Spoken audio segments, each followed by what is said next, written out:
Hey guys, I'm Stephanie, and this is Steph's Stove, and today we're going to be making an old-fashioned salad recipe that's perfect for the holidays and something that I always think of at Easter time. It is an old-fashioned pistachio salad. Super easy to put together, full of flavor, and just delicious for your holiday meal. So let's get ready and let's put this wonderful pistachio salad together. Here we go. First thing we want to do for this recipe, we're going to use a can of crushed pineapple, and we're going to use, this is a 20-ounce can. And so when you get the can of pineapple, let me carefully open this. It's always make me cringe a little bit. Don't want that metal to come back on me in any way.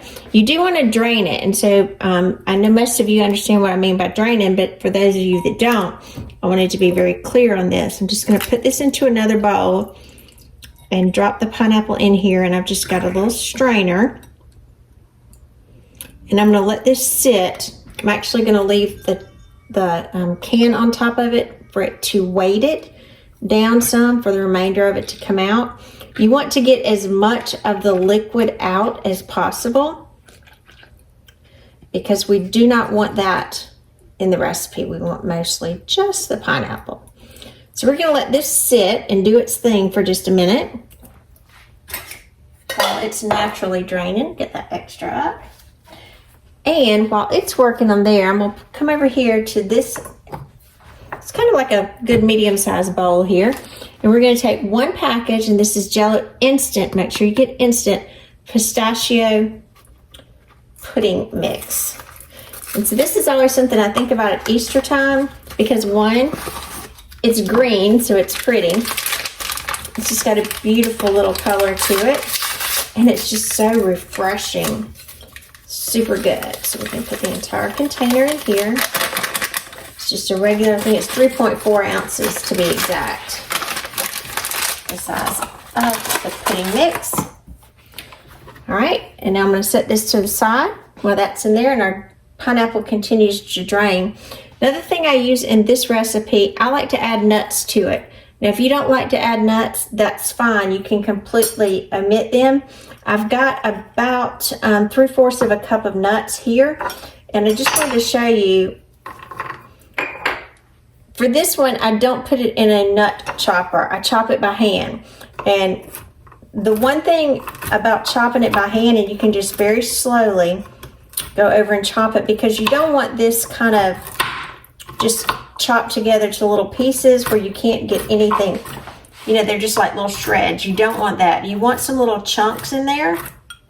And so that's why I just chop these manually by a knife. And also, this is a recipe that my granny made a lot at Easter time. My granny, the grandmother I called Granny, she didn't really bake a lot because she worked all the time. And at Easter, she would make this recipe a lot because it was easy. My grandpa liked it. And it just didn't require a lot of baking of her time because, like I said, she worked. And so she had, you know, like a lot of people, she was just busy. She didn't have the extra time to bake. Whereas my mother's mother, she was home and she baked a lot, all from scratch. It was delicious, delicious. But this is something that my granny did, and it was so good, so good. So again, by chopping it by hand like this, you actually can control it, and you can see I can get little bigger chunks, which is exactly what I want. So I don't use a nut chopper for this one. This one I just do manually by hand. All right, and while we've done those other steps, our pineapple has drained nicely. And I'm just going to come back in. I've just got a little spoon here, and I'm just pressing down to get any extra juice out. Because again, I don't want this extra wet. I want to get as much out as possible. And I think we're pretty good here. All right, save this juice because if you're making an Easter ham or if you just want to drink it, it's really good. So don't get rid of that. Now this pineapple, we're going to come back over here to our bowl that had our pistachio mix in it, and we're going to drop that right in there. in the sink. I'm gonna move this to the side. I'll take care of that later. Move this over. And you can see as we add the pistachio and the pineapple together, we start getting this beautiful green pistachio color. So you want to mix this together. This is good at St. Patrick's Day too, because it's pretty and green. Or even Christmas, it doesn't really matter. But Easter was generally when we always had it. And you want to mix it together just till the pudding mixture is incorporated with the pineapple. And again, I'm just using a large spatula here. And I'm just kind of blending it to be sure that it's all together in there. We don't need any of the powder remnants of the pudding mix. Look at that beautiful bright green color. It's pretty, isn't it? It's like Easter grass. Just pretty. All right. That looks like it's blended together nicely. I don't see any streaks of the pistachio pudding. It's all well combined. It smells good too. Now, the next thing we're going to add to it, we're going to add an entire tub of thawed Cool Whip. Now, I know some people don't like Cool Whip, and that's fine. You can make your own, but for this recipe, it uses Cool Whip. And this is the way Granny did it, and this is the way I'm doing it too. So again, if you don't really care for Cool Whip, you can make your own. Probably might not stand up quite as well as with the Cool Whip, but this is just the preferred, the old-fashioned method for it. And we're just going to fold this into it. And the fold, we're going to cut in half and just keep cutting in half and work it together. And again, this will be a fluffy salad. So you can think of that little green fluff. And it'll turn from a bright green almost to a pretty mint green. So just turn, cut through the middle to incorporate it all into the whipped topping.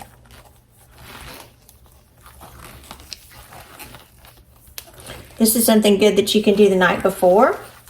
Let it sit in the refrigerator. Let it sit up nicely. Or you could just eat it immediately. Choice is yours. I think that's why my granny liked it so good, because she could, you know, when she came in from work on Saturday, she could put it together and put it in the refrigerator, and then Easter Sunday we could eat it and enjoy it. Kind of helped her out. And whenever we had fish fries or something in the summer, we always had this with it, because it's just a light and it's refreshing. It's not super sweet. Some people may disagree with me, but it's not overly sweet. It's really nice, and it's light and fluffy. It's not heavy at all. All right, got that nice. See, we got a pretty light mint color. Now, the next thing we're going to add to it, marshmallows. This is another good part right here. Always mini marshmallows is what you're going to add to this.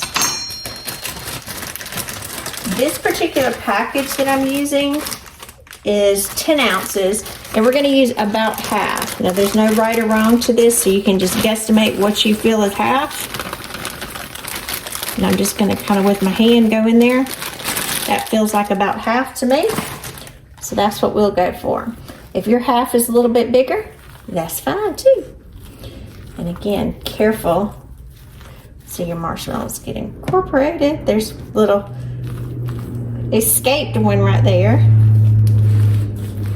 Blend these in together. Fold them over very carefully. Oh, doesn't that look good? I think these Jell-O pudding salads, they seem to be real popular when I was growing up in the 70s. And a lot of times you don't see them as much anymore, but they're so good when you have them back. For many of us that grew up around that time period, you know that, gosh, it's just something from our childhood that was so good. So good.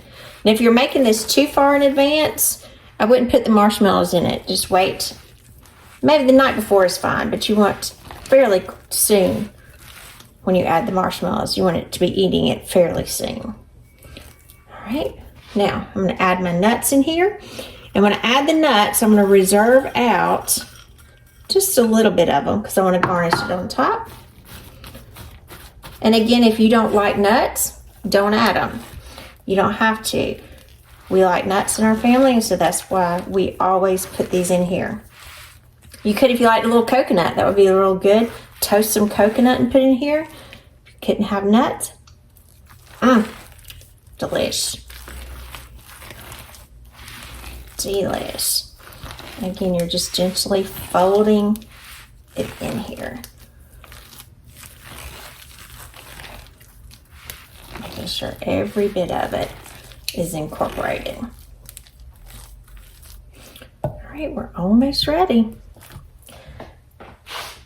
Next thing, I'm going to get a pretty bowl. Because you kind of do want a pretty bowl that you're putting it in. Get that over to the side. Let's get a pretty serving bowl here. And we're going to add this to it. Look at that pretty color. Isn't that pretty? It's just light, yummy, delish. Okay, this is a big bowl I've got here, but that's okay. I can cover it real easily.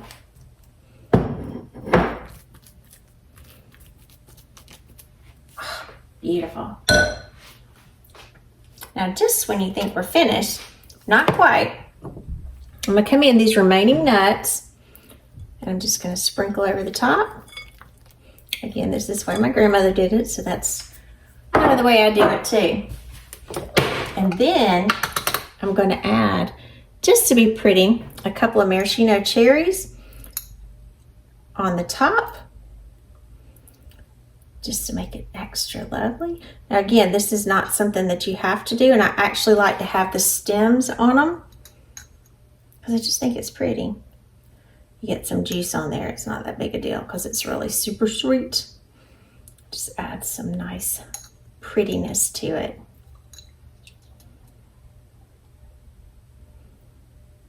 A couple there. Now let's put one more over here. I think my grandma put as many as she had grandkids, so everybody had one of them, and nobody had to fight over them. So there we have it, quick and easy, an old-fashioned pistachio salad. Now I get to taste it. I'm Stephanie, and this has been Steph's Stove, where today we made old-fashioned pistachio salad. Kind of remembering my granny who used to make this at Easter every year. And to taste it, I thought it would be nothing more than fitting just to use one of Granny's bowls to dip this in. Dip me some here. I'm gonna take one of these cherries since she always had one for the grandkids, and there's mine. So let's go. Look at that fluff, that taste there. Good.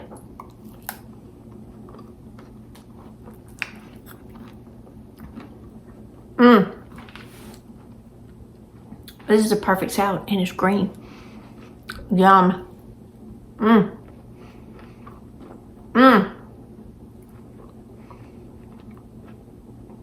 Brings me back to my childhood. And the cherries. Might have these too. So quick and so easy to make. And like I said, perfect for Easter. Perfect for an Easter meal, or anytime during the summertime. This is just perfect addition to it, and it's a salad that's good. So remember, I'm Stephanie. This has been Steph's Stove. Give us a thumbs up, click that subscribe button for more great content like this, and remember, Steph's Stove, we're making memories one dish at a time. Thanks for watching, guys. Have a great evening. Bye. Let me give you a little side note here. You can make this the night before, cover it and put it in the refrigerator. It'll be perfect. Or you can make it and serve immediately. However, what is not consumed, which would surprise me if there's any left, you do need to put it in the refrigerator, and it will be good for about 3 or 4 days. Just mix it up again each time. So enjoy this wonderful salad.